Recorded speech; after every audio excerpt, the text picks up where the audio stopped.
Minha saudação, a graça e a paz do Senhor Jesus. Amém? Graças a Deus, tributamos a Ele toda a honra, toda a glória, a nossa gratidão ao nosso Deus, por tudo que Ele é e tem feito em nossas vidas. E nós damos graças a Deus por esta oportunidade de estarmos aqui congregando com os amados irmãos neste local. Aprove o Senhor preparar esta noite para que pudéssemos estar louvando e engrandecendo o nome do Senhor. Que seja tudo para a honra e para a glória do nosso Deus, não para a exaltação de homens, que nenhum nome humano seja exaltado, glorificado neste local, mas que o nome do Senhor Jesus seja exaltado e colocado nas alturas. Amém? Que Deus abençoe os amados irmãos. Agradecer ao pastor Jonas também por esta oportunidade, não é? Pela confiança que tem outorgado em nossas vidas para trazer a palavra do Senhor nesta noite. Também agradecer, como sempre, minha família, minha esposa, meus filhos, não é? Que tem nos apoiado, orado por nós, que são ali o nosso norte, a nossa rocha também muitas vezes, né? Graças a Deus por isso. Deus abençoe a minha esposa, os meus filhos, minha família, né? E os irmãos também, pelas orações que eu tenho certeza que os irmãos têm lembrado de nós todos os dias, né? Todos os dias, assim também como eu tenho nem sempre lembrado, temos que ser verdadeiro, mas sempre que lembramos nós oramos, né? Mas sempre oramos pela igreja de uma forma em geral, né? Mas às vezes nós norteamos, né? Colocamos nomes para algumas pessoas que Deus às vezes coloca para nós estarmos orando, não sabemos o motivo, né? Mas Deus às vezes nos lembra, né? Deus sabe de todas as coisas. Quem está sentado no trono é o Senhor, então Ele sabe de tudo, né? Gostaria que os irmãos abrissem as vossas Bíblias. Quem trouxe a Bíblia, diga amém. Quinto livro do Pentateuco, Deuteronômio, capítulo de número 33. Gostaria de estar lendo somente um verso, o verso de número 27, e somente a parte A deste verso, desse versículo. Deuteronômio capítulo 33, verso 27, somente a parte A deste verso. Quem achou, diga amém. Glória a Deus. Mesmo assentados mesmo, é um versículo curto, a reverência está nos pensamentos e nos corações. Diz assim: o Deus eterno te seja por habitação, e por baixo de ti estejam os braços eternos. Mais uma vez, o Deus eterno te seja por habitação, e por baixo de ti estejam os braços eternos. Feche os olhos. Deus, lemos a tua palavra é a verdade, tua palavra é lâmpada, tua palavra é luz, tua palavra é bússola, é o norte, tua palavra, meu Senhor, é a verdade. E aqui, meu Pai, lemos a tua palavra, onde contém ensinamentos para nós grandiosos. Às vezes, de um pequeno versículo, nós podemos tirar um grande ouro, meu Pai. E que nessa noite seja desta forma, de uma forma rápida, objetiva, ó meu Senhor, mas que seja de impacto aos nossos corações e às nossas necessidades. Não fale aquilo que nós queremos ouvir, fala aquilo que o Senhor quer falar, meu Pai. Usa minha vida, meu Pai, nesta noite. Tu sabes que eu não sou nada sem Ti. Sem Ti sou pó, sou verme, ó Deus. Mas, pela minha vida, meu Senhor, nesta noite, usa-me mais uma vez, ó Senhor. Que a minha vida seja para a exaltação do Seu nome, em nome de Jesus. Amém, graças a Deus. Amém, amados? Quem está feliz, dá glória a Deus. Aleluia. Grandes coisas Deus tem feito por nós, por isso nós estamos alegres, não é? Alegrei-me quando me disseram: vamos à casa do Senhor. A pessoa não fica alegre quando chega, ela fica alegre quando recebe o convite, né? Vamos à casa do Senhor. Meus amados, meus queridos irmãos, eu não gostaria de falar sobre Moisés nessa noite, eu gostaria de falar sobre aquilo que ele citou. E é uma passagem bonita em que nós encontramos em toda a palavra de Deus sobre este tema, sobre habitação. Que o Deus eterno te seja por habitação. Quando nós falamos, nós logo remetemos a Salmos 91, aquele que habita no esconderijo do Altíssimo, a sombra do Onipotente descansará. Remetemos também a Salmos 46, Deus é nosso refúgio e fortaleza, socorro bem presente na angústia. Há vários versículos da Bíblia que tratam sobre o mesmo tema. Por isso, é uma parte da palavra de Deus que existe muito enriquecimento para as nossas vidas. Moisés, ele foi uma pessoa que nunca teve o seu próprio lar. Moisés nunca teve o seu próprio lugar. Moisés foi uma pessoa que nunca teve sua própria habitação. Moisés foi uma pessoa que nunca teve uma morada para chamar de sua. Quando logo ao nascer, como bebê, ele foi colocado num cesto e colocado no rio Nilo, logo aos seus meses de idade, nós já vemos que ele foi obrigado a deixar a sua habitação, a sua morada. E ele foi lançado numa cesta à sorte no rio Nilo. E a palavra nos ensina, nos mostra que ele foi achado pela filha de Faraó, pela princesa do Egito. E ali ele vai ser criado naquele palácio, vai ser criado no Egito, num país ou num lar que nunca foi seu, que nunca foi dele de falar assim, este é o meu país. Sempre com o coração dividido entre a sua família de criação e a sua família consanguínea. Sempre estava incomodado com os maus tratos de Egito contra o seu próprio povo, o povo de sangue. Já adulto, ele tenta fazer justiça com as suas próprias mãos, e por causa disso, ele é obrigado a fugir do Egito, a sair do Egito. E nos próximos 40 anos, Moisés vai habitar em terras nômades. Ele vai criar gado na terra de Midian, num lugar que nunca foi seu. Até que 40 anos depois, Deus o chamou, Deus vai o chamar e vai colocar nos próximos 40 anos no deserto. Nos próximos 40 anos, Moisés vai estar peregrinando pelo deserto em marcha, sem nunca poder se estabelecer na terra prometida que Deus havia prometido a Abraão, para Isaac e para Jacó, com o povo de Deus. Ele vai morrer deslumbrando a terra de descanso para o seu povo. Não irá adentrar lá. Então, quando nós chegamos a esta conclusão de fatos, em quem ou em que o homem então encontraria a sua estabilidade emocional? Onde então ele descansaria o seu coração? Em Gozem? Descansaria no Egito? Descansaria em Midian? Descansaria no deserto? Descansaria em Canaã? Onde ele poderia estar descansando?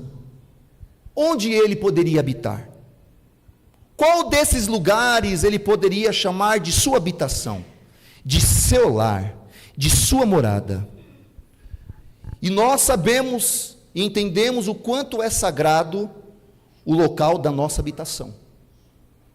Quanto é sagrado o lugar do nosso lar, aonde habita a nossa família. Como é sagrado a nossa casa. Como nós achamos prazeroso ter um lugar para chamar de lar, de habitação, e termos um lugar para chamarmos de nação e pátria, enquanto tantas pessoas hoje estão em fugas dos seus países, por causa de problemas civis que estão acontecendo no local.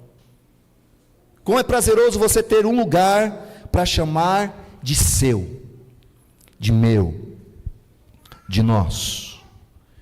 Moisés, ele nunca teve uma habitação. Moisés, ele nunca teve um lar para chamar de seu, uma casa para chamar de sua. Mas quando nós vemos a sua história, e quando nós chegamos nesse momento do livro, logo no final da sua jornada, próximo ao povo de estar entrando na terra de Canaã, um homem que nunca teve um lugar para se chamar de seu, Moisés então, ele levanta a sua voz, e vai dizer que o Senhor é o seu refúgio, que o Senhor é a sua morada, e que o Senhor é a sua habitação. Moisés, no final da vida, ele vai olhar para o alto e vai dizer assim: eu nunca tive um lar, eu nunca tive uma habitação, eu nunca tive uma casa, eu nunca tive um país, mas o meu Deus é a minha morada, o meu Deus é a minha habitação, o meu Deus é a minha pátria. Quando ele citou este versículo, ele estava no deserto, talvez no cume do monte, num lugar bem alto, olhando para as tribos de Israel assentados, e enquanto eles estavam muito possivelmente ali, guardando as suas tendas, guardando as suas casas para começar a marchar, ele então vai falar este versículo: o Senhor é a minha habitação. Eles não acham, o povo de Israel, eles não acham qualquer habitação estabelecida onde eles possam habitar. Israel não tem um lar até agora também. Eles não tinham uma cidade permanente. O povo de Israel, eles não tinham um lugar para se chamar de seu, para se apropriar, para guardar território. Mas Moisés, olhando para este povo, para esta nação, para este povo que não tinha um lugar, desde quando Deus havia prometido para Abraão, para Isaac e para Jacó, Moisés então ele vai levantar e cita os Salmos 90, verso 1: Senhor, Tu és o nosso refúgio de geração em geração, Tu és a nossa habitação. Essas palavras são uma expressão de fé de um homem que teve uma considerável experiência em circunstâncias totalmente instáveis. Um homem inconsistente durante a sua vida. Um homem que atravessou circunstâncias problemáticas na sua caminhada. É ele quem vai citar este versículo: Senhor, Tu és a minha habitação. Moisés, ele tinha uma nação muito grande para cuidar, para liderar pelo deserto. Eles mal sabiam o que era uma habitação fixa. O povo de Israel ainda não sabia o que era pátria. Mas o seu grande Deus, que é Deus de eternidade e eternidade, era a sua morada e o seu refúgio, sua cidadela. Então, ao final da sua jornada, por aquele grande e tremendo deserto, a qual se havia durado 40 anos, Moisés podia encorajar aqueles israelitas e dizerem assim: olha, vocês não têm nação, vocês ainda vão ter que lutar muito para ter uma pátria, para chamar o lugar de ser seu, mas eu quero dizer para vocês que o Deus eterno é a vossa habitação. Ele está ensinando aquele povo. A condição daquele povo era totalmente inquietante. Eles paravam quando a nuvem parava e descansavam. Talvez no outro dia, quem sabe, eles já tinham que ir embora, já tinham que sair. Quando a arca começava a se mover, eles tinham que partir. Levantavam então as suas tendas, suas cabanas. Em pouco tempo eles tinham que desarmar a sua casa, que eles armaram há tão pouco tempo. Eles tinham que desarmar, Por quê? Porque ali não era lugar de habitar. Onde eles paravam não era lugar de se fixar. Eles não podiam plantar, colocar a sua casa em ordem, não podiam se apegar àquele local onde eles estavam. Eles viviam peregrinando pelo deserto, estavam expostos totalmente ao deserto. Mas só que Moisés, então, ele levantava a sua voz e dizia: Senhor, Tu és a nossa tenda e o nosso refúgio. Embora este povo então esteja totalmente desconfortáveis, eu imagino Moisés falando assim: olha, embora vocês estejam totalmente desconfortáveis, embora nós estejamos indo de um lugar para o outro, nós não sabemos o que significa conforto, mas eu quero dizer que em Deus nós temos todo conforto. Por quê? Porque Ele é a nossa morada, porque Ele é a nossa cidade, porque Ele é a nossa pátria. Milhares de anos se passaram desde que essas palavras foram entoadas e faladas por Moisés. O tempo e as pessoas têm mudado, a civilização tem mudado, os povos têm mudado, governos têm mudado, mas que conforto é saber, meus amados irmãos, que o eterno Deus não tem mudado. Não tem mudado. Quem quer que o conheça e confie nele, saiba que ainda pode encontrar um local totalmente seguro, um refúgio para as suas almas de descanso. Isso não significa, meus amados irmãos, que Deus poupa seus filhos do sofrimento, mas se nós nos refugiarmos no Senhor, nele, toda a nossa vida, Ele não irá retirar o seu conforto, a sua sustentabilidade e a sua provisão sobre as nossas vidas. Imagine peregrinar pelo deserto, bichos, animais, inimigos, atravessar cidades aonde você não é muito querido. Assim é a vida do cristão, assim é a minha e a sua vida, peregrinando pela terra totalmente do inimigo, por essa terra que é de Satanás. Diga, eu estou dizendo o sistema, não estou dizendo as árvores, os pássaros, não estou dizendo isso, estou dizendo o sistema. Estamos peregrinando pela terra do inimigo, e nesse mundo nós estamos expostos totalmente aos perigos da vida, mas apesar de muitas vezes vivermos em tendas expostas aos problemas da nossa vida e às intempéries, contudo eu quero dizer para os amados irmãos que Deus é a nossa habitação, e nós podemos encontrar abrigo neste Deus. No deserto, eles estavam continuamente em mudança, eles não ficavam parados muito tempo no local, eles ficavam meses parados no local, talvez dias, talvez até anos. Eu quero dizer que o homem pode ser rico hoje, mas amanhã pode ser pobre. O homem pode ser saudável hoje, mas amanhã ele pode estar doente.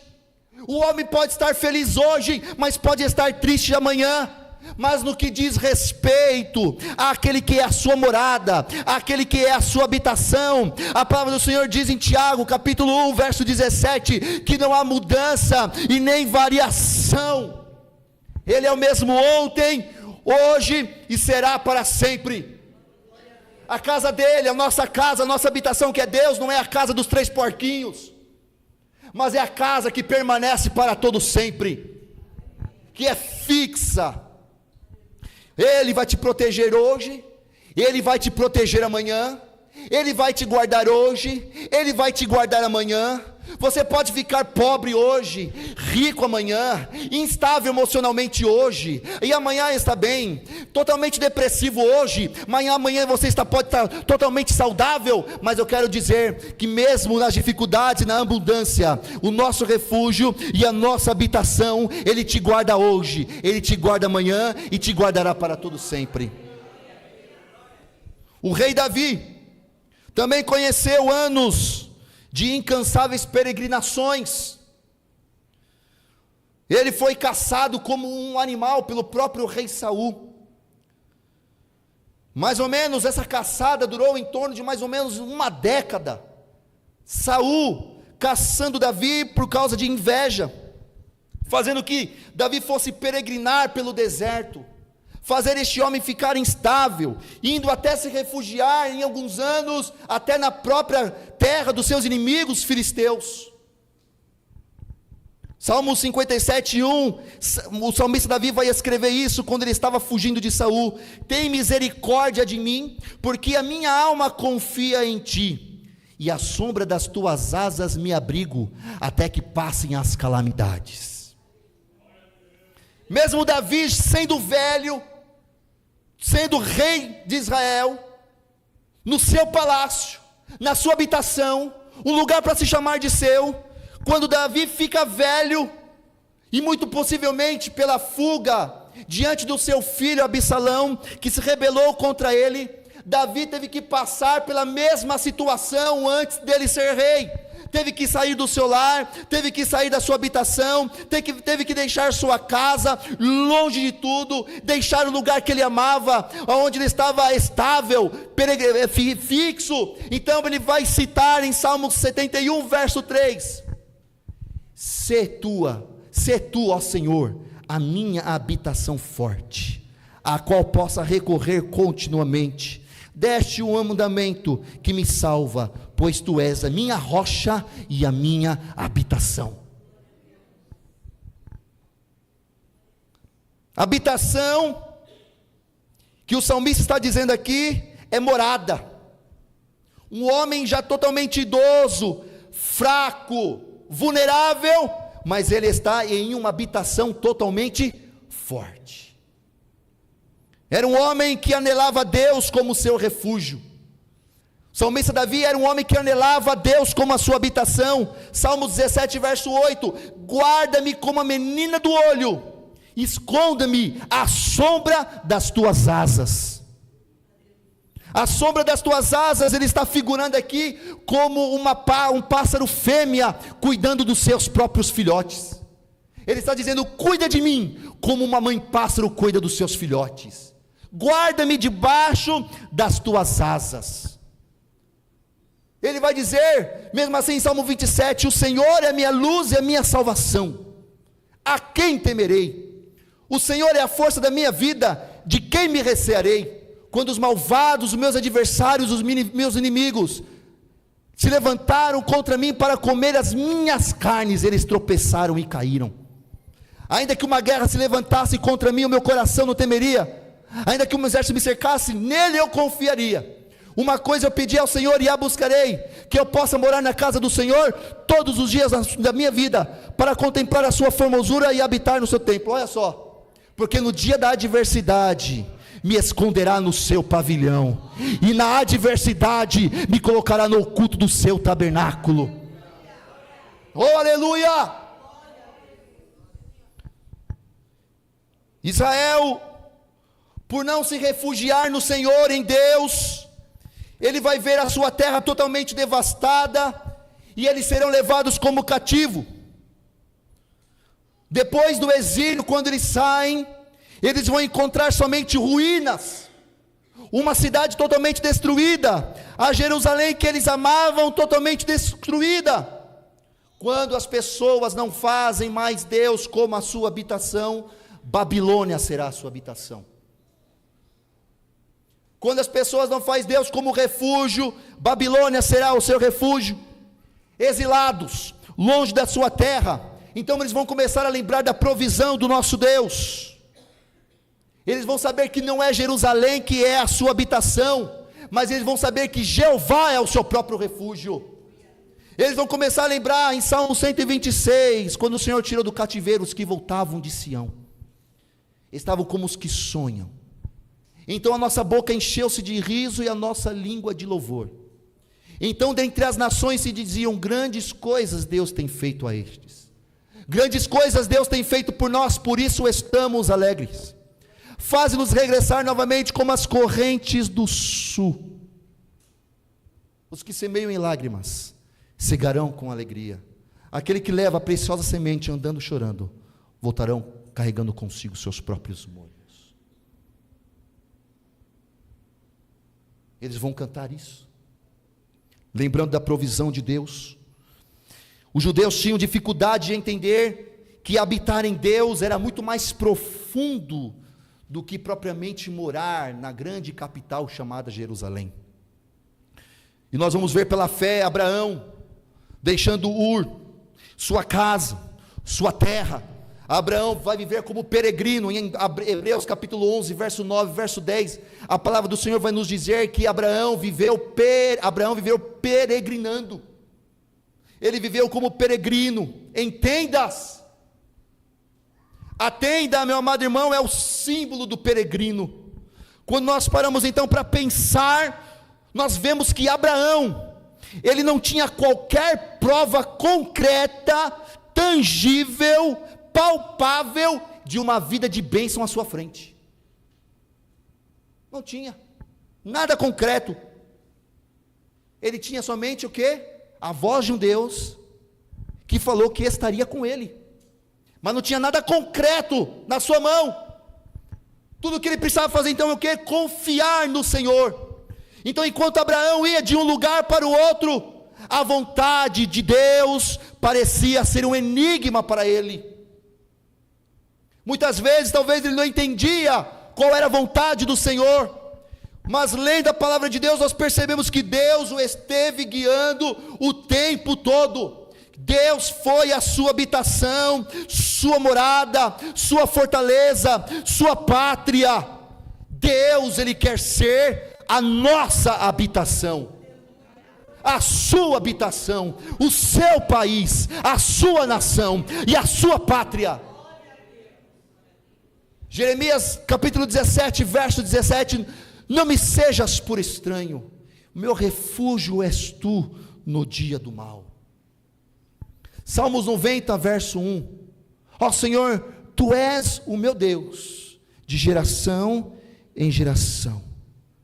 Joel capítulo 3, a partir do verso 14: multidões, multidões no vale de decisão, porque o dia do Senhor está perto no vale de decisão. O sol e a lua se enegrecerão, e as estrelas retirarão o seu resplendor. O Senhor bramará de Sião, e dará a sua voz de Jerusalém. Os céus e as terras tremerão, mas tu, Senhor, serás refúgio para o teu povo, e fortaleza para os filhos de Israel. Isaías 25, a partir do verso número 1: ó Senhor, tu és meu Deus, exaltar-te-ei e louvarei o teu nome, porque fizeste maravilhas. Os teus conselhos antigos são firmeza e verdade, porque fizeste da cidade um montão de pedras, e da cidade forte ruínas, e os passos dos estranhos, que não seja mais cidade, jamais se torne a edificar. Pelo que um poderoso povo te glorificará, e a cidade das nações formidáveis te exaltará, porque foste fortaleza do pobre, fortaleza do necessitado em suas angústias, refúgio contra a tempestade e sombra contra o calor. Deus, Ele quer ser a nossa habitação. Adão e Eva não habitavam no Éden, não. Conforme Gênesis 2:15, eles repousavam no jardim do Éden. No original, a palavra pôr ou colocar é inash, e inash significa repousar. Adão e Eva repousavam no Éden, eles habitavam verdadeiramente na presença de Deus. Nós vemos em Gênesis 3:8 que Deus, Ele andava no jardim do Éden, andava. Podemos então associar esta passagem com Levíticos capítulo 26, verso 12, onde diz que o Senhor promete ao povo de Israel que Ele andará entre eles e será o Deus deles. Em Deuteronômio capítulo 23, verso 14, o Senhor ordena aos israelitas: santifiquem o acampamento, porque eu vou caminhar no meio de vocês. O Senhor lembra em 2 Samuel capítulo 7, verso 6: eu tenho andado em uma tenda para minha habitação. Quando nós vemos as imagens do jardim do Éden, nós vemos uma imagem convincente de satisfação dos desejos humanos na presença de Deus. Os desejos do homem eram satisfeitos ali na presença de Deus no Éden. Nós vemos uma abundância de vida encontrada no jardim. Nós vemos um retrato de provisão quando você habita totalmente na presença de Deus. E de fato, a presença de Deus nos sustenta. A presença de Deus nos fortalece como maná que Israel recebia no deserto. Adão e Eva então, dominados pela tentação, ao ver que a árvore era boa e anelando o comer e deleite aos seus olhos, o pecado então vai os tirar de sua morada. O pecado os vai tirar de sua habitação, vai os afastar da sua habitação, do Éden, não, de Deus.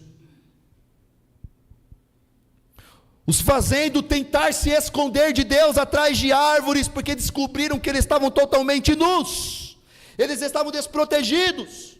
O que é que a roupa representa? A roupa vai representar proteção, amparo, cobertura, segurança. Por isso que Deus vai fazer túnicas para eles.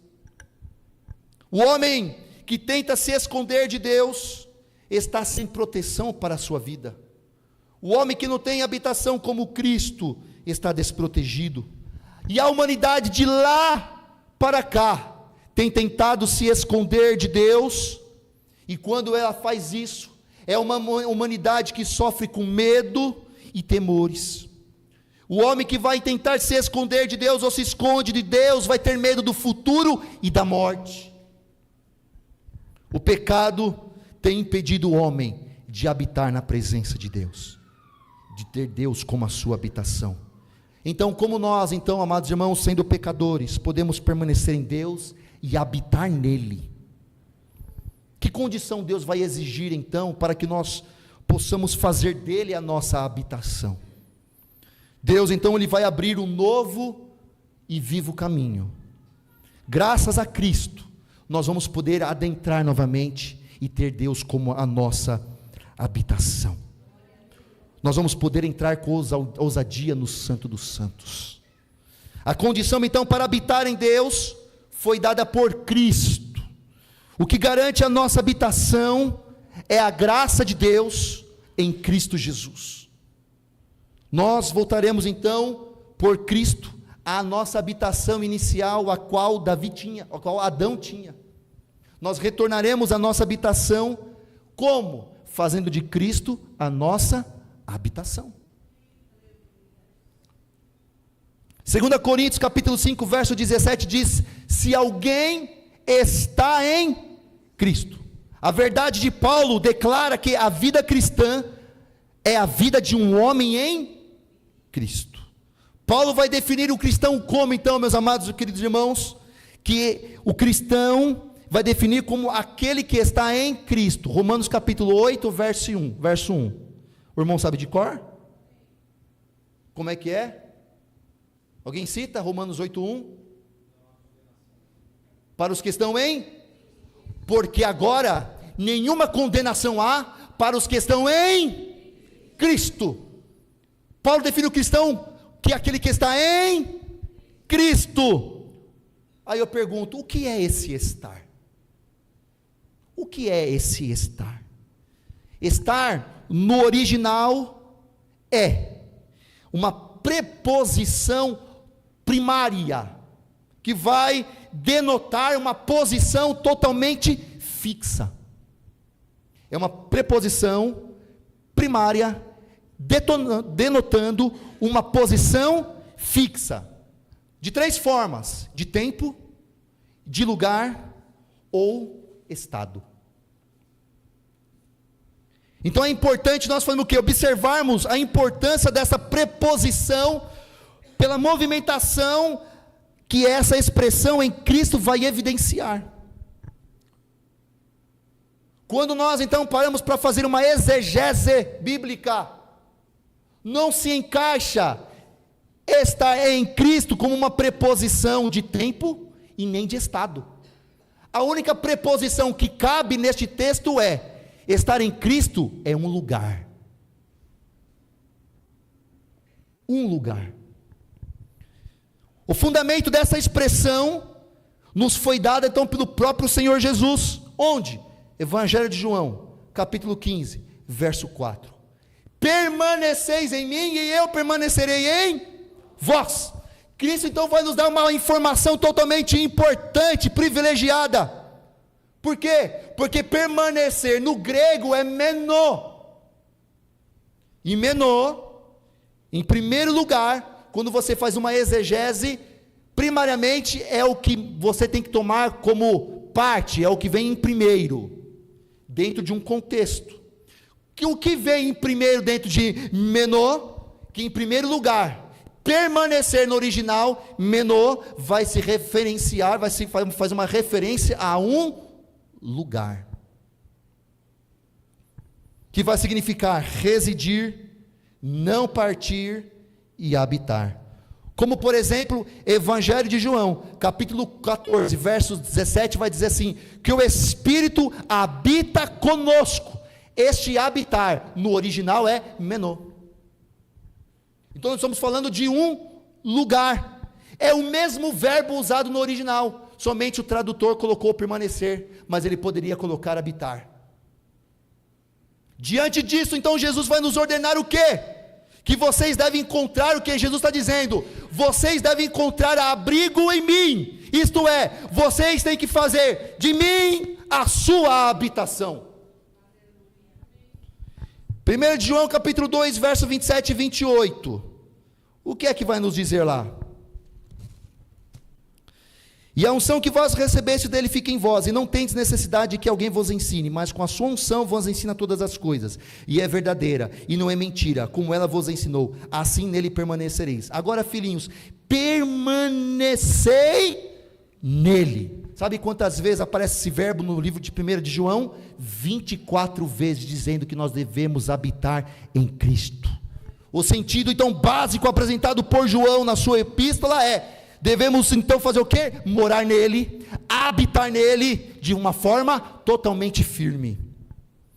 Habitação não é um lugar onde eu visito, onde eu estou de vez em quando, 2 ou 3 vezes por semana eu vou lá e permaneço um pouquinho e vou embora. Habitar sobre o esconderijo do Altíssimo significa você ter uma proteção divina. Não é Deus que vai oferecer um refúgio para você, Ele vai ser o seu próprio refúgio. Cristo é a habitação, é a morada do seu povo, a fortaleza, a cidade forte. Muitos sabem o que é ter Deus como habitação, muitos daqui sabem, talvez até todos. Quando somos enjaulados pela adversidade, e o nosso espírito então fica totalmente agitado, mas eles não nos atingem, por quê? Porque nós estamos seguros no Deus Todo-Poderoso. Nós vivemos em torno de batalha, flechas voando sobre nós em todos os instantes, mas nós estamos guardados e seguros, porque temos conhecido o que é habitar em segurança. Em tempos de pestes é possível caminhar pelo meio do vale cantando. Elevo os meus olhos para os montes, Salmo 121, de onde me virá o socorro? Meu socorro vem do Senhor que fez os céus e a terra. Não deixará vacilar o teu pé, aquele que te guarda não tosquenejará, eis que não tosquenejará e nem dormirá o guarda de Israel. O Senhor é quem te guarda, é a tua sombra, a tua direita, o sol não te molestará de dia, nem a lua de noite, o Senhor te guardará de todo mal, Ele guardará a tua alma, Ele guardará a tua entrada e a tua saída, desde agora e para todo sempre.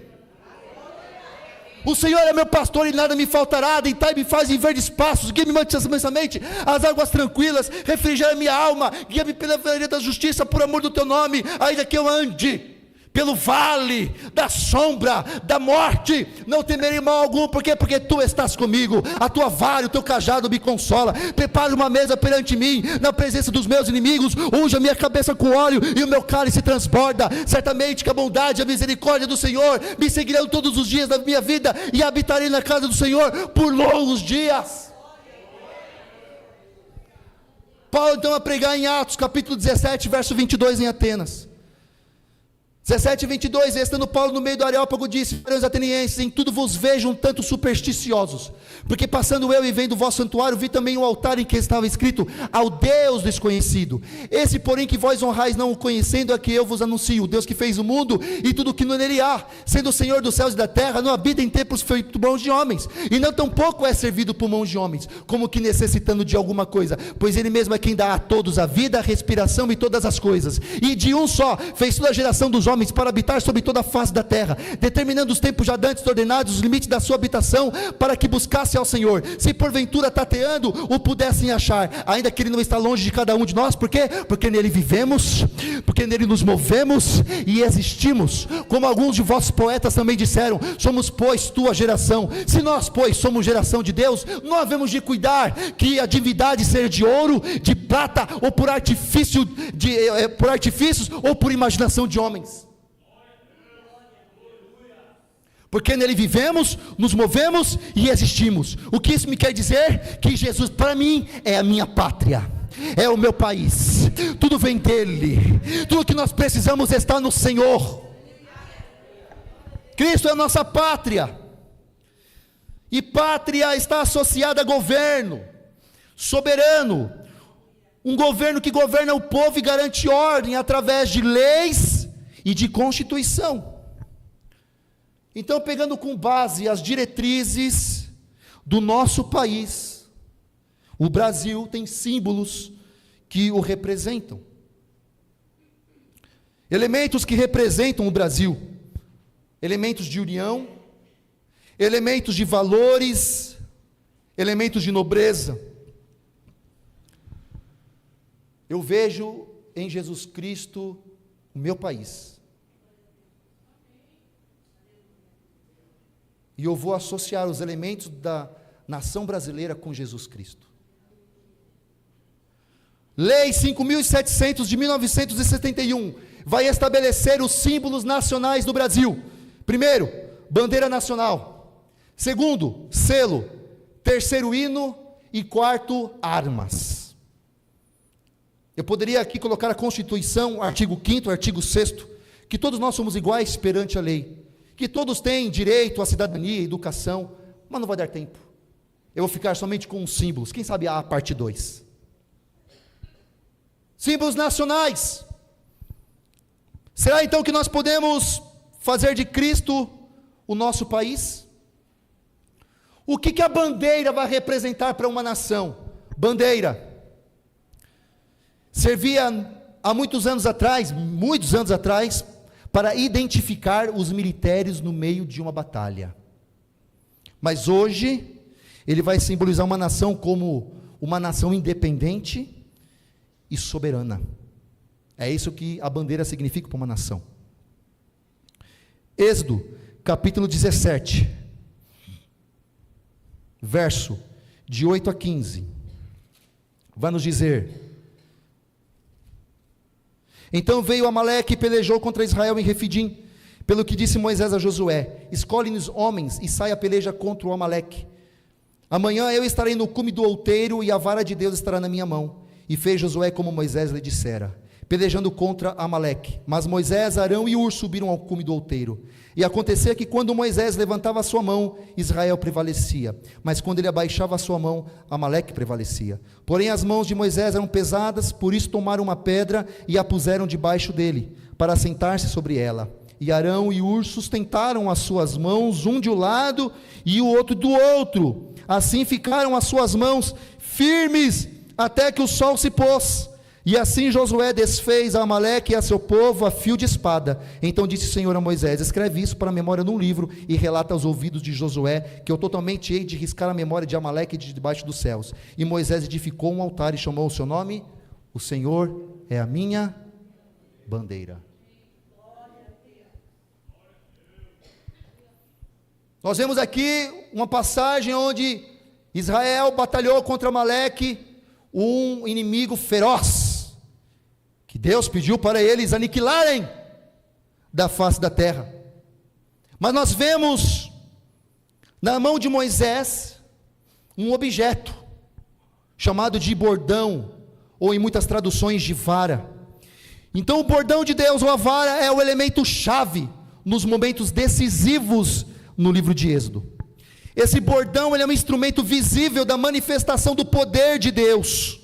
A manifestação das pragas do Egito foi feita através deste bordão.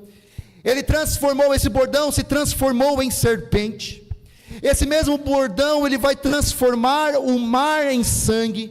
É este mesmo bordão que vai abrir o mar vermelho.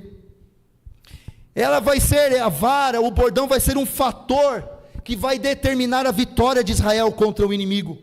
Moisés então ele vai subir ao monte e levantar os seus braços com o bordão. Aparentemente é um gesto de porta-bandeira, porque muitos estudiosos dizem que na ponta do bordão havia uma bandeira. Mas não quero entrar nesse detalhe, mas ele levantou o bordão aos céus, aparentemente até como um porta-bandeira, simbolizando o que é a sua total dependência no Senhor, que é a verdadeira bandeira de guerra de Israel, o Senhor. No Antigo Testamento a bandeira é geralmente empregada como um ponto de reunião, de pessoas para uma ação comum. As pessoas se reuniam ao redor de uma bandeira, por vários motivos. A mais importante era chamar as tropas para a guerra, essa era a mais importante. O termo que nós vemos no original é Jeová Nissi, o Senhor é a minha bandeira. O termo Nissi vai aparecer 4 vezes somente no Pentateuco, e somente uma vez destas 4, Nissi, não significa estandarte ou bandeira. Mas neste contexto, nós vemos uma gloriosa tipologia. Em Êxodo, capítulo 17, verso 15, o Senhor é a minha bandeira. Nós vemos em Isaías, capítulo 11, verso 10, que vai nos dizer: e acontecerá naquele dia, que as nações perguntarão pela raiz de Jessé, posta por pendão dos povos, e o lugar do seu repouso será glorioso. Evangelho de João, capítulo 12, verso 32, quando eu for levantado da terra, diz o Senhor, como um porta-bandeira, como uma bandeira hasteada, quando eu for levantada da terra, eu atrairei todos a mim. Êxodo capítulo 17, verso 12, que nós vemos a postura de Moisés com os braços levantados, com o seu bordão. Arão e Ur, um vai ficar ao seu lado e o outro direito, o outro, levantando os braços de Moisés para que ele não se cansasse. Evangelho de João, capítulo 19, verso 18, vai nos dizer que Jesus foi levantado, e com eles outros 2, um ao seu lado, a outra à sua esquerda, e ele no meio. Sabe o que o evangelista parece nos querer dizer? Que assim como Moisés, com os braços estendidos, como um estandarte, ou uma bandeira, proclamando a vitória do Senhor, no monte, também o Cristo erguido na cruz, foi a proclamação da vitória de Deus sobre o pecado e sobre a morte. Sabe o que isso nos ensina? Que o Senhor é a minha bandeira. A raiz de Jessé foi posta por bandeira dos povos, como Moisés levantou em Números capítulo 21, a serpente no deserto. Assim importa que o Filho do Homem então seja levantado, e sendo levantado, ele atrai a todos a si mesmo. Sabe o que nós aprendemos nessa noite? Que nós temos que exaltar a Cristo, e exaltar a Cristo como nossa bandeira, porque nós estamos aqui nessa noite reunidos por causa dele. Cristo tem que ser exaltado como uma bandeira que pode ser visto do alto do monte, e que servirá como local de ajuntamento para todas as nações, para a humanidade. O pecado da serpente era mortal e só podia ser curada olhando para a serpente erguida no deserto. O pecado mortal da nossa natureza só pode ser removida quando nós olhamos para a cruz do Senhor Jesus Cristo. Ele desceu do céu para que pudesse ser levantado, crucificado, para salvar os homens. 1 Coríntios capítulo 15, verso 51. Eis que vos digo o mistério: na verdade nem todos dormiremos, mas todos seremos transformados, no momento no abrir e fechar de olhos ante a última trombeta, porque a trombeta soará e os mortos ressuscitarão incorruptíveis, e nós seremos transformados. Porque convém que isso que é corruptível se reviste da incorruptibilidade, e isso que é mortal, se reviste da imortalidade. Então, quando isso que é corruptível, se reveste da incorruptibilidade, e isso que é mortal, se reveste da imortalidade, então cumprir-se-á a palavra que está escrita: tragada foi a morte na vitória. Onde está a morte, o teu aguilhão? Onde está o inferno, a tua vitória? Ora, o aguilhão da morte é o pecado, e a força do pecado é a lei, mas graças a Deus, que nos dá a vitória em nosso Senhor e Salvador, Jesus Cristo. Hebreus capítulo 2, verso 14, visto como os filhos dos homens participam da carne e do sangue, também ele participou das mesmas coisas, para que pela morte aniquilasse aquele que tinha o império da morte.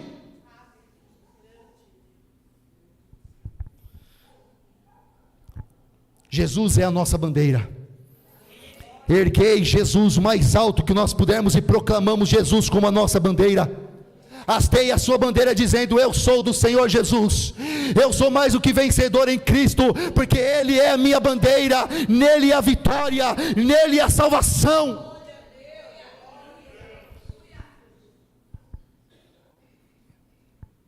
Selo também é um elemento nacional. Efésios capítulo 1, a partir do verso 3. Bendito Deus e Pai de nosso Senhor e Salvador Jesus Cristo. Eu vou abrir porque eu não vou lembrar. Bendito Deus e Pai de nosso Senhor e Salvador Jesus Cristo.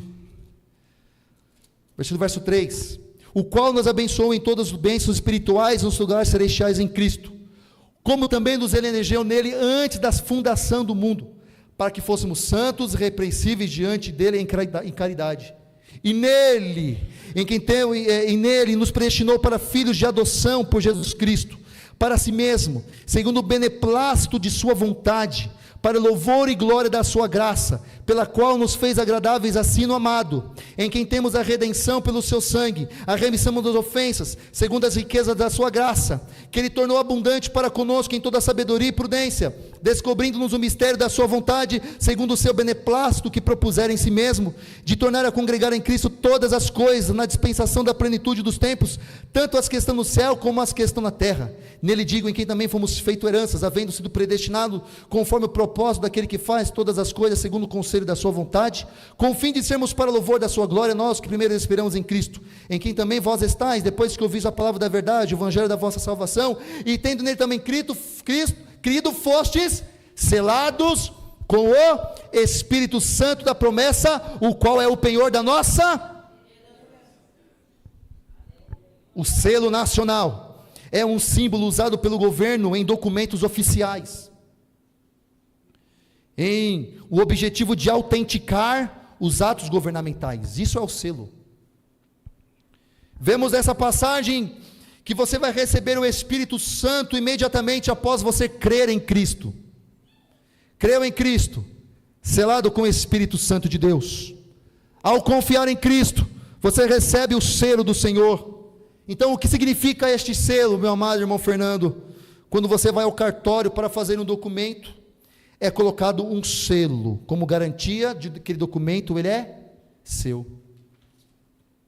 Neste sentido, então, somos selados como propriedade de Cristo. Selados. Por isso nós estamos seguros. A palavra selo remete à autenticidade, segurança. E o selo do Espírito Santo, então, ele é a garantia. A garantia é a comprovação da glória que ainda vai vir. A glória que não se manifestará apenas quando a alma sair do seu corpo, mas também na grande consumação.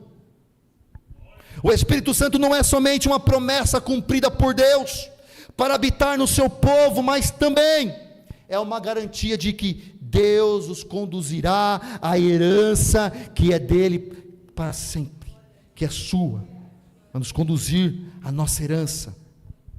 Porque nós temos a certeza que Jesus virá. Quem tem certeza que Jesus virá? Diga amém. Sabe por que você tem que ter essa certeza? Não é porque eu tenho essa certeza, não é por causa disso não. A Escritura afirma que o Espírito Santo em nós não é somente selo, mas ele também é penhor. Sabe o que é penhor? Ó, irmã, vou deixar um cheque com você, tá? Mas, ó, não vou deixar um cheque não, vou deixar meu celular, tá bom? Eu vou voltar depois aqui, porque eu esqueci de trazer um dinheiro e eu comprei os pãezinhos da senhora e não tenho dinheiro. Eu vou levar os pãezinhos, mas eu volto para pegar o celular, tá bom? E vou pagar você. Aí você leva o pão. O celular para mim é importante? Vale R$1.000 o celular. O pãozinho vale R$3. Se é muito importante para mim, o que eu faço Ó, os R$3, está aqui, dá meu celular. O penhor para mim é importante. Sabe por que Jesus vai vir? Porque o Espírito Santo é o penhor. Ah, não, está muito fraco. Muito fraco. O Espírito Santo é o penhor. Deus colocou em nós a sua marca. Quando o Espírito então passou a habitar em nós, como se não bastasse, então Deus ele afirma que o Espírito Santo em nós é o penhor da nossa herança, ou seja, a garantia que Deus irá finalmente cumprir em nós a sua promessa e salvação eterna, é porque nós temos o penhor de Deus em nós. O penhor é valioso demais para Jesus não voltar. Ele vai dizer assim: eu vou, mas vou deixar o Espírito Santo com vocês. Eu vou, mas não vou deixar vocês órfãos. Ele vai cuidar da igreja, o Espírito Santo vai ficar aqui. O que Jesus está querendo dizer? Que a eternidade, meu amado, a eternidade não vai iniciar sem o Espírito Santo de Deus. Isso quer dizer que, se não vai iniciar sem o Espírito Santo de Deus, então o Pai decidiu que a eternidade, a igreja também vai fazer parte. Por quê? Porque o penhor está dentro de nós. Quando chegar a hora e o Espírito Santo levar a sua igreja para os céus, Jesus vai vir, e vai chegar esse momento, que você vai ser levado ao céu, porque você está penhorado. Se você sente a presença de Deus nessa noite, é porque você está penhorado. Se você está triste pelo pecado que o irmão comete, é porque você está selado. Se você anseia pelo céu, é porque você está penhorado. Se você tem desejo de perdoar, é porque você está penhorado. Se você tem desejo de ler a Bíblia, é porque você está selado. Se você tem desejo de orar, é porque você está penhorado. Se você está com vontade de estar em comunhão com os irmãos, é porque você está selado. Se você quer jejuar, é porque você está selado. Se você quer louvar, é porque você está penhorado. Se você quer subir, é porque o selo está dentro de você. O penhor é o Espírito Santo, e você está selado para entrar no céu, selados para vencer, selados para prosperar, selados para reinar com Cristo, selados para vencer a morte, selados para vencer o pecado, selados para vencer este mundo.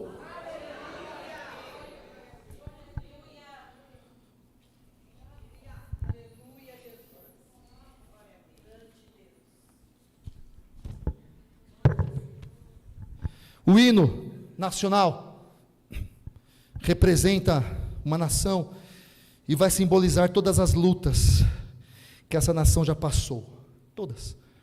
Êxodo 15, verso 1, vai nos dizer ali, que então cantou Moisés e os filhos de Israel este cântico ao Senhor, e falaram dizendo: cantarei ao Senhor porque sumamente se exaltou, lançou no mar o cavalo e os seus cavaleiros.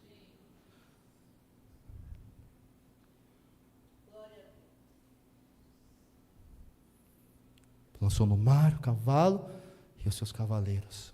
Olha o que vai dizer no verso 2: o Senhor é minha força e o meu cântico. Ele me foi por salvação. Este é o meu Deus, portanto lhe farei uma habitação. Ele é o Deus de meu pai, por isso eu exaltarei. O Senhor é varão de guerra. O Senhor é o seu nome. Lançou os carros de Faraó no mar e os seus príncipes escolhidos. O mar os cobriu e desceram às profundezas como pedra. A tua destra, ó Senhor, se tem glorificado em potencial. A tua destra, ó Senhor, tem despedaçado os inimigos. E com a grandeza da tua excelência, derribaste os que se levantaram contra ti. Enviaste o teu furor que os consumiu como pedra.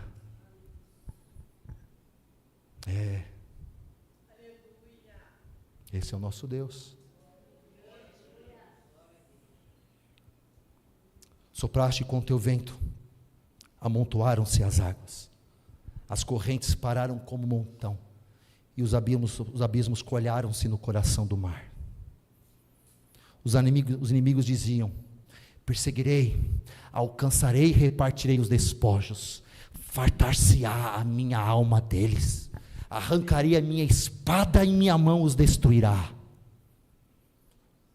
O Senhor enviou o teu sopro, o mar os cobriu, oh aleluia, e afundaram-se como chumbo em veementes águas. Ó Senhor, quem és como tu entre os deuses? Ó Senhor, quem és como tu, glorificado em santidade, terrível em louvores, operando maravilhas. Este é o cântico. Esse louvor a Deus narra a história do povo de Israel, após terem atravessado o Mar Vermelho. O capítulo vai celebrar então a vitória e o poder de Deus, bem como a sua fidelidade. Quando Deus, Ele nos leva em uma situação de morte para a vida com Ele, a alegria. E tenho certeza que há pessoas aqui nesta noite para cantar hinos de vitória, pela intervenção de Deus que tem feito na tua vida. O Senhor é louvado, porque Ele é a nossa salvação. Aleluia! Quando nós nos deparamos com certas impossibilidades, ou encurralados na vida, nós então lembramos o cântico de Moisés e comemoramos, porque se Deus fez esse grande evento lá, Ele vai fazer aqui também. Quando vemos circunstâncias apresentadas, o mar de dificuldade, os inimigos que correm atrás de nós, o nome do Senhor Jesus será glorificado. Toda perseguição termina numa vida de louvor a Deus.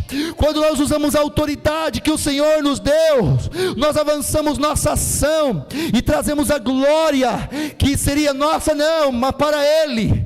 Toda a perseguição em nós vai terminar com louvor em nossos lábios. Toda perseguição contra ti vai terminar com louvor. Aleluia.